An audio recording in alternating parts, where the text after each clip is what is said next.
Sir அன்னையர் தின வாழ்த்துக்கள். அதே மாதிரி இந்த போர் வந்து கைவிடப்பட்டிருக்கு, அது குறித்து உங்களோட எங்கே கைவிடப்பட்டது சார்? இந்தியா பாகிஸ்தான் போர் நிறுத்தம் நடந்திருக்கு சார், அதை பற்றி உங்கள் கருத்து. அப்புறம் தீவிரவாத தாக்குதலில் ஈடுபட்டவங்க மேலே கடுமையான நடவடிக்கை எடுக்கணும்னு நீங்கள் சொல்லியிருந்தீங்க. இந்திய ஆர்மி நல்ல தாக்குதல் பண்ணி 10 முகாம்கள் அழிச்சிருக்காங்க. இந்தியன் ஆர்மிக்கு நீங்கள் என்ன சொல்ல விரும்புறீங்க, உங்களுடைய கருத்து? இல்லை, அவங்க இந்திய நாட்டுக்குள்ளேயே நுழைந்து பாகிஸ்தான் நாட்டுக்குள்ளேயே நுழைந்து அங்கே இருக்கிற அந்த டெரரிஸ்ட் அவங்களை துவம்சம் பண்ண இந்திய இராணுவத்துக்கு என்னுடைய மனமார்ந்த பாராட்டுகள்.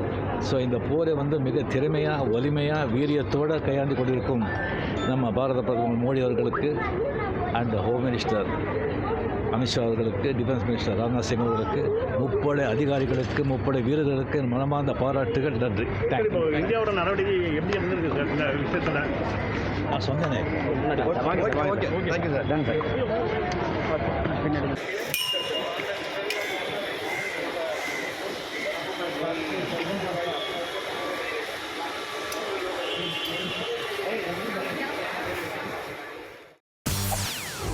செய்திகளை உடனுக்குடன் தெரிந்து கொள்ள உடனே சப்ஸ்கிரைப் பண்ணுங்க.